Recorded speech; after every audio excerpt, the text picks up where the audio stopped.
Police super তিনি বলছেন police অতি তৎপরতার সঙ্গে কাজ করেছে এবং 3টে নাগাদ গ্রেফতার করা হয়েছে অভিযুক্তকে, কিন্তু ক্ষোভ কেন তা নিয়ে তারা বিষয়টি খতিয়ে দেখবেন। এই মুহূর্তে আমাদের প্রতিনিধি রাজু আমাদের সঙ্গে রয়েছে, আমি আরো একবার রাজুর কাছে চলে যাব। রাজু, যে ছবি আমরা দেখতে পাচ্ছি, মানুষের যে ক্ষোভ আমরা দেখতে পাচ্ছি, তাতে তো অন্য কথা বলছে।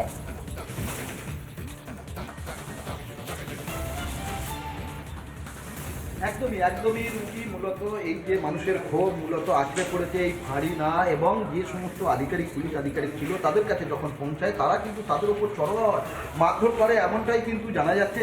পাশাপাশি কিন্তু যেটি আরও জানা গিয়েছে, তাদের সাধারণ মানুষের ক্ষোভের বিষয় হলো যেহেতু তারা মূলত এই ফাঁড়িতে অভিযোগ জানাতে হয়েছিল বাড়ির কাছে ফাঁড়ি বলে, সেই জন্যই কিন্তু এখানে যেহেতু পিওটা জয়নগর, এখান থেকে ফাঁড়ি থেকে মূলত জয়নগরে যাওয়ার কথা বলা হয়, এবং তারপরে মূলত মানুষের যেহেতু তাদের বক্তব্য যে স্থানীয় প্রশাসন কোনো ব্যবস্থা নেয়নি, তাহলে বাড়ির কাছে এই যে পুলিশ ফাঁড়ি থেকে তাহলে কোনো লাভ নেই। সেই জন্য তাদের ক্ষোভ মূলত এই ফাঁড়িতে ভাঙচুর এবং যে তছনছ কাণ্ড এবং অগ্নিসংযোগ দেখতে পাচ্ছেন উনি যে কীভাবে অগ্নিসংযোগ করা হয়েছে। স্থানীয় মানুষদের তাদের একটাই বক্তব্য যে বাড়ির কাছের যে প্রশাসন থেকে তাহলে লাভ কি, তারা যদি দোলাচলের মধ্যে থাকে, একবার যদি বা তোমার জয়নগর বা কুলতলি ফাঁড়ি যদি পুলিশ জয়নগরে পাঠায়, জয়নগর থেকে আবার যদি তোমাকে মূলত কুলতলিতে পাঠায়, এই যে দোলাচলের মধ্যে না যদি থেকে পুলিশ যদি তদন্ত করতো, তাহলে তাদের নিয়েছে হয়তো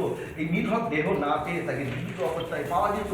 এমনটাই বক্তব্য এলাকার মানুষজন। দেখো, তোমাকে জানিয়ে রাখি আজকের যে মূলত দ্বিতীয় অর্থাৎ একদমই সেই ছবি আমরা দেখতে পাচ্ছি, যে ছবি রয়েছে এই মুহূর্তে এখনো পর্যন্ত ফাঁড়ির ভেতরে আগুন জ্বলছে এবং লন্ডভন্ড পরিস্থিতি গোটা ফাঁড়ির। আমাদের প্রতিনিধি রঞ্জিত আমাদের সঙ্গে রয়েছে, আমি একবার রঞ্জিতের কাছে চলে যাবো। রঞ্জিত, যে ছবি তুমি তুলে ধরছিলে যে পুলিশি নিরাপত্তা এই মুহূর্তে জোরদার করা হয়েছে, আরো একবার সেই ছবিটা দেখি।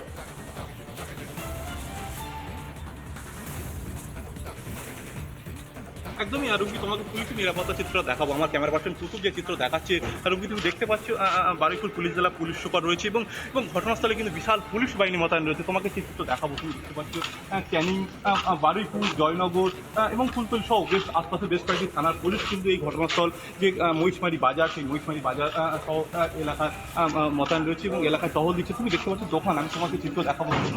আমার ক্যামেরা পার্সন দোকান বন্ধ হয়েছে, এলাকা কিন্তু কার্যত থমথমে হয়ে রয়েছে। তুমি এদিকে আমার ক্যামেরা পার্সন চিত্র দেখাচ্ছে, আর তুমি দেখতে পাচ্ছ বিশাল পুলিশ বাহিনী যে মহিষমারি বাজার, কার্যত মহিষমারি বাজার কিন্তু পুলিশের দখলে রয়েছে এবং যাতে উপরে কোনো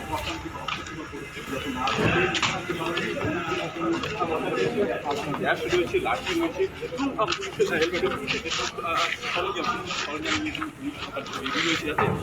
যাতে এই মহিষমারি বাজারে যাতে আর নতুন করে উত্তেজনা না ছড়ায়। এবং আমার ক্যামেরা পার্সন দেখাচ্ছে এবং তোমাদেরকে কিছু দেখাবো।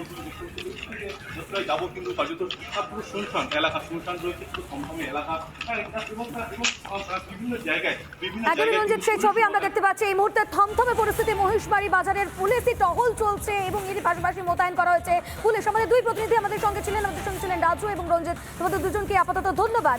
আপনাদের একবার শোনাই এ নিয়ে বিজেপির রাজ্য সভাপতি সুকান্ত মজুমদার ঠিক কি বলছেন, শুনুন।